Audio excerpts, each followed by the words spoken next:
Thanks for choosing us. We are your home of independent, fearless, and credible journalism. An International Monetary Fund staff team, which finished reviewing Ghana's program, has indicated that most of the country's macroeconomic indicators are in the right direction, but need to be enhanced. Led by its mission chief for Ghana, Roudet, the meetings in Accra started from September 25th to October 6th this year. Addressing journalists at a joint press briefing, Mr. Roudet said, though there have been some improvement with the key indicators, more needs to be done to attain stability. To give you a little bit of a perspective on where we are and how we are looking at things, the minister mentioned that the growth performance in the first half was of the order of slightly north of 3% growth. And what we had in terms of projection for the year as a whole was 1.5%. So that gives you an idea of the difference in terms of what is actually happening on the ground and what the assumptions of the program were. And so, yes, we will revise growth up for this year, but I will come up with details and the exact number later in the future. George's questions about recovery versus stability. I think on recovery, really, the question is similar to that about, the one that I just answered about growth, really. What we are seeing in terms of growth dynamics is better than what we were anticipating. I think this is really very good news. On the stability front, I would say this is the same. Inflation is coming down. International reserves of the central bank are going up, which is also very important to bolster confidence. And so we also have the adjustment, the fiscal position. The minister mentioned the numbers for end June that are much better also than the targets.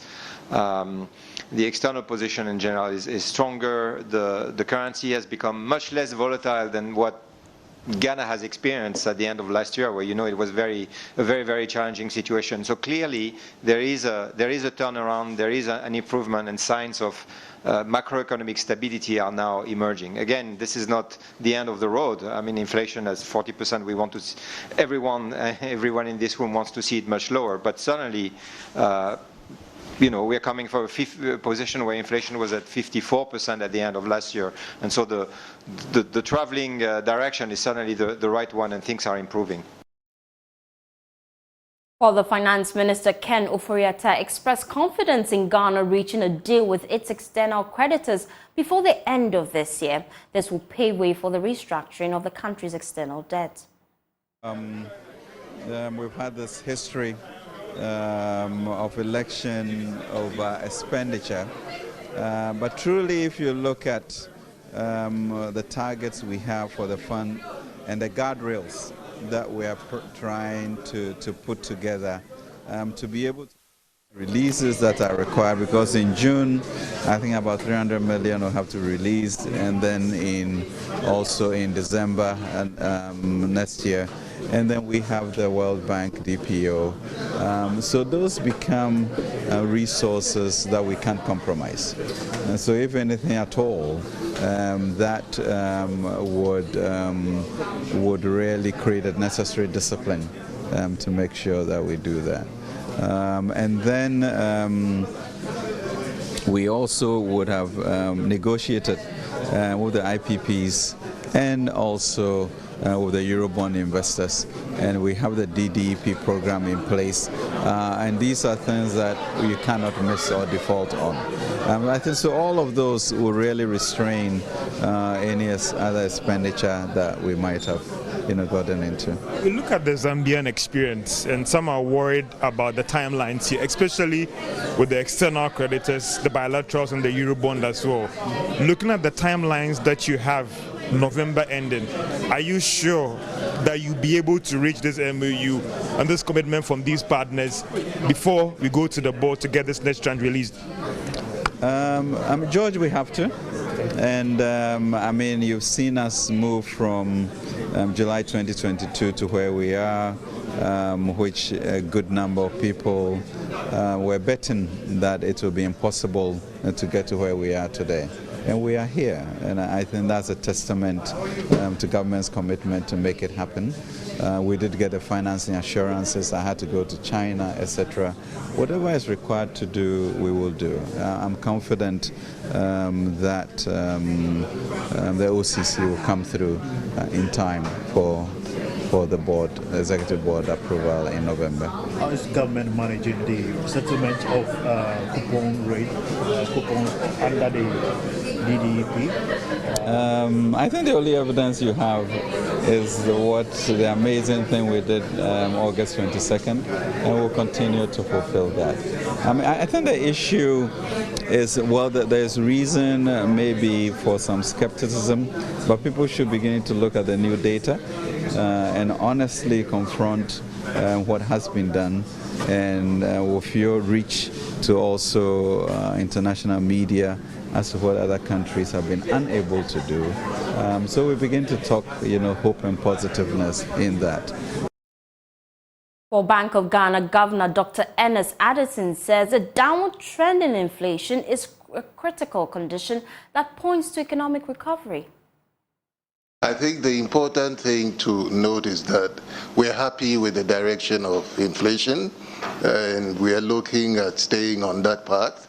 And depending on the developments, we will take the appropriate decision. I mean, if it happens that inflation falls much faster, right? If it falls much faster than expected, then you could obviously expect that the monetary policy rate could go down.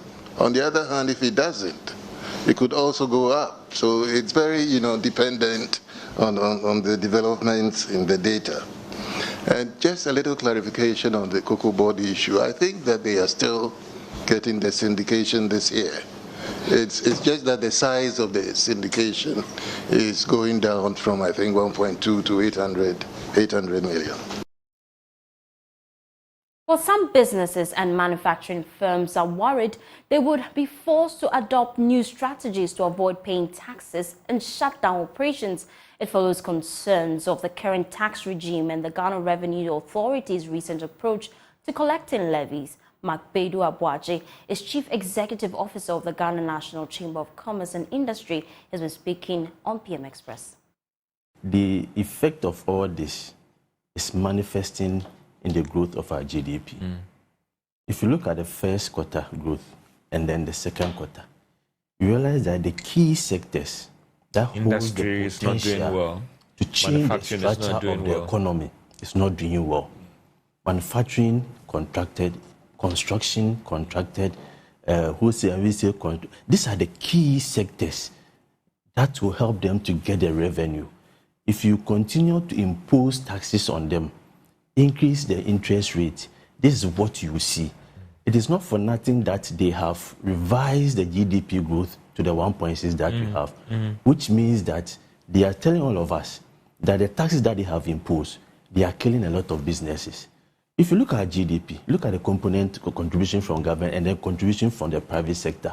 Anytime the private sector is doing well, you see the GDP also growing. So if they don't listen and they continuously impose these taxes on businesses, all of us are going to suffer. Because now, most businesses, as I've been saying, are now holding on. They are just managing the situation. Life support? Life support. Just as we waited. Are we going to get to that area or sector or time when Yentia? Because we've seen the Boso kind guys. No, but if the thing becomes showing us something small, so, a lot on us. If you are not making the money to pay these taxes, if the cost of production is going up, it will get to a point, two ways. Either you avoid it or you close down your business. Well, let's talk about Ghana's Stock Exchange, because the Managing Director of Ghana Stock Exchange, Abna Moa, has underscored the need for an increase in financial literacy to help investors remain resilient and boost investors' confidence. According to her, financial literacy will help investors make informed decisions in times of economic uncertainty. She was speaking at a Ring Bell for Financial Literacy program organized by Ghana Stock Exchange. Here's more.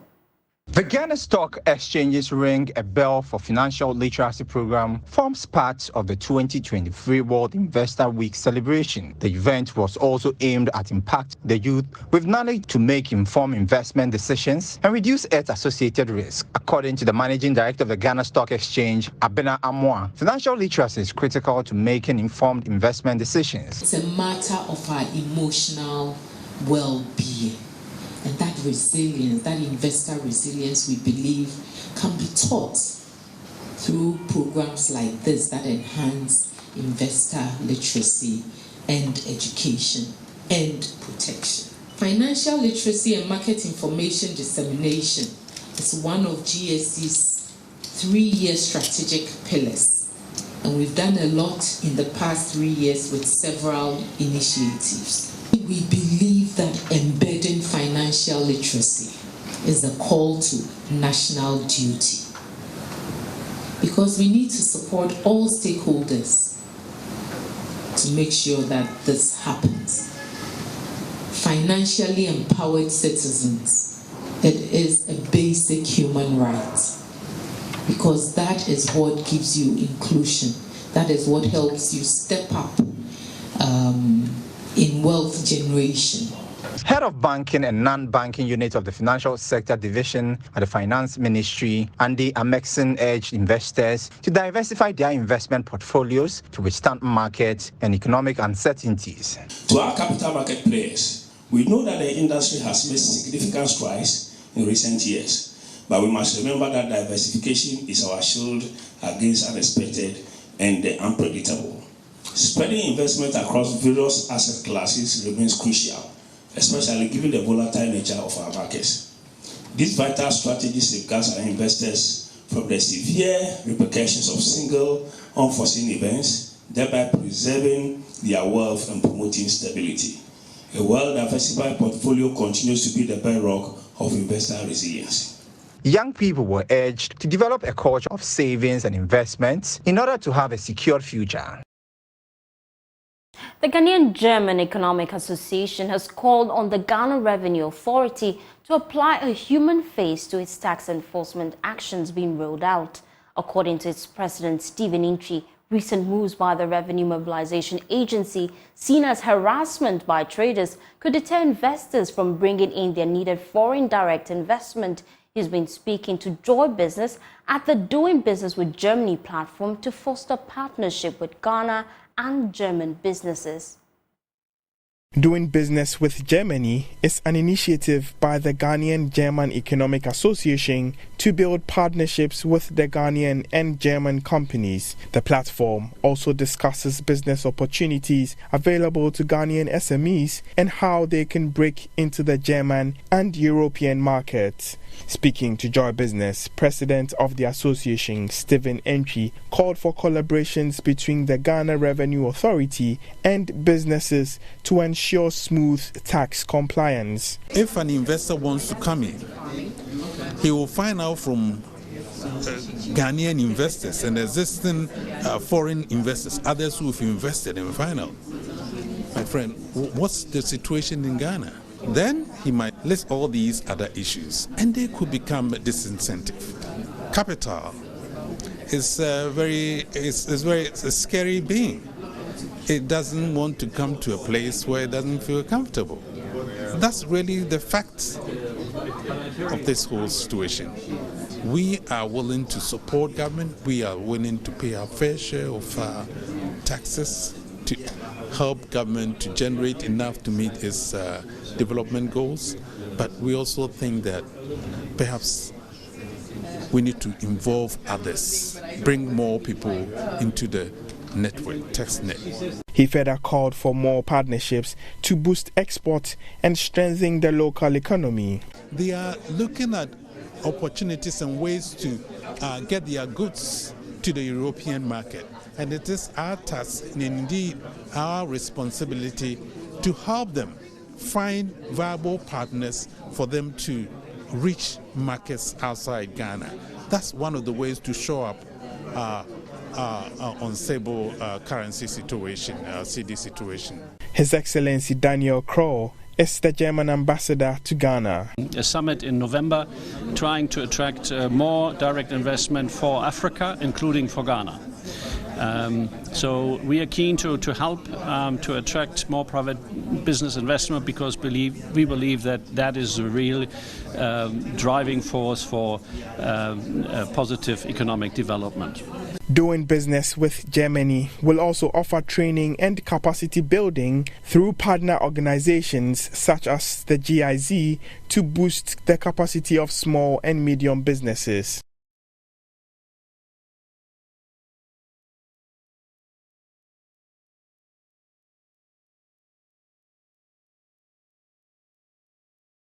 Thanks for staying with us. Now, art forms that involve creative works, primarily visual in nature, such as paintings, drawings, sculptures, crafts, and architecture, among others, are mainstays in the West.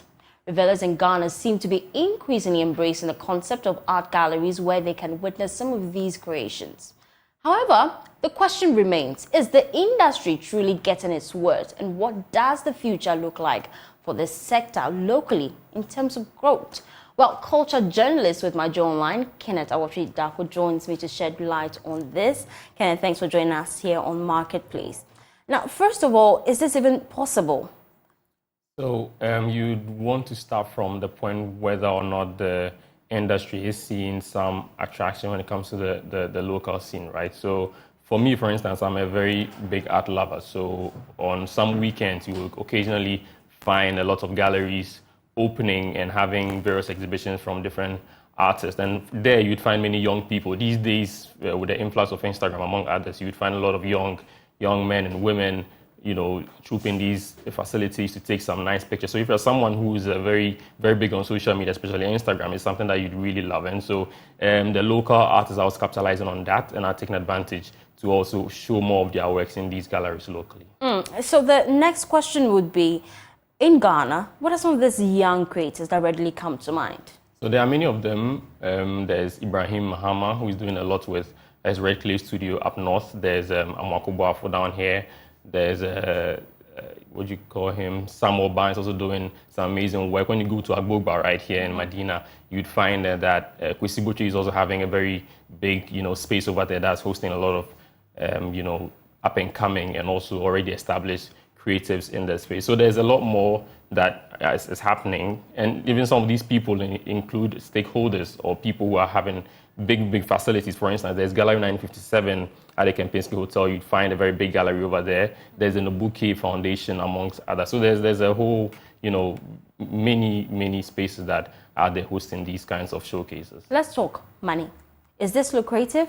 Yeah, it is. I mean, let's just give you a brief, survey of the figures. I mean, there's a research that was conducted some time back, and you realize that about $67 billion was made in 2020, and this was a 3% increase from 2021. And so globally, the numbers are looking good, which shows that there's some prospect in there. And also, you realize that many stakeholders are getting more enlightened locally. So you imagine that if they also put things right and do the business side of things very, seamlessly, there's a lot of money to make in that space for the artists themselves and also the revelers who decide to go there to have fun. But then with young artists, the question is, how do they tap into this enormous resources? Because there are a lot of challenges they face, isn't it? The challenges are very, very, very, profound as well, because of the kind of space that they find themselves in. I mean, it's a little less funded compared to the other entertainment or tourism art forms. So you find that there's a low amount of resources going in there from other people supporting. And so most of the time, the independent artists would have to invest their personal funds or get some support elsewhere. So funding is a very, big, deal to them. Also art studios, finding spaces for these people to exhibit their craft. So even though they have the scale, they have their paintings and works and sculptures amongst others, they're finding a space to do that is also another big thing. And so, prioritization by governments is also not there as much as they want it. So these are some of the challenges that are facing the industry right now. Interesting. Thank you so much, Kenneth, for sharing that insight with us. Now, let's move on to other stories. Government will double up efforts to ensure the Grain Development Board bill is passed into law by next year. Deputy Minister for Food and Agriculture, Yao Frimpong Edu, has told Joy Business The law, when passed, will enhance the country's food security, especially with grain production. The Deputy Minister disclosed this at the opening of the Grain Quality Grading and Certification Program sponsored by the African Development Bank in Accra. Here's more. The Grain Grading and Certification Project is a 3-year research and outreach program implemented by the African Development Bank and the University of Ghana, with financial support from Korea Africa Economic Cooperation Fund. It is aimed at helping stakeholders to reduce aflatoxin and other toxic contents from grains. After addressing the opening ceremony in Accra, Deputy Minister for Food and Agriculture, Yao Frimpong Ado, expressed confidence that the Grain Development Board bill could help in enforcing some of the outcomes from the research. It's been back and forth. I'm sure this sitting is going to be basically on the budget. Yeah, so we may push it through. We are trying to push it through so that we can get it passed during this term. If it doesn't, then maybe it will go into early next year. So we'll push it through because we need it. We need the Grain Development Authority bill to be passed into law so that it will give the teeth to a lot of institutions to enforce whatever these research people are going to do, because without enforcement, people will say flout it. You know, we have to do it in our markets. The African Development Bank expressed reservations about the intake of toxic materials from grain foods across the continent. Here is senior research economist at the bank, Francis Kemiezi. The issues of quality is one that is of interest to us, but also to our stakeholders who are governors of different African countries, but also for our non-member countries. So the issues of quality, we all know, and that's why in my presentation I was mentioning is something of self-interest, because we are the end consumer, and you just want to make sure that the food that you are taking is of good quality. But we know we are not the one producing it. So it's just good for us to empower the farmers, the smallholder farmers in various rural and remote communities. It's just good for us to empower them so that they can produce a high quality grain for our consumption. The project stands on the promise that proper grading and certification of grain in Southern Saharan African countries could be leveraged to promote investment in grain quality enhancement and increase consumption of safe and healthy food. Well, before we let you go, the global sports tourism market was valued at $587.8 billion in 2022. The significant growth in the popularity of sporting events such as the Olympics, FIFA World Cup, the NBA, and others across the globe are factors propelling the growth of the industry. Countries like Saudi Arabia and China have made significant investments to attract big football names in a bid to leverage football to boost tourism. Well, in view of this, Joy Business and Joy Sports were organizing a thought leadership program to discuss the economic value of football and how Ghana can strategically tap into this market to attract foreign direct investment. The event comes off on Monday, 9th of October at the Labadi Beach Hotel at exactly 7 p.m. The theme is repurposing our approach to football development. Well, do watch out for this event. It's going to be exciting. And that's how we draw the curtains here on Marketplace. My name is Faustina Safa. For more news, please log on to myjoyonline.com. Good afternoon.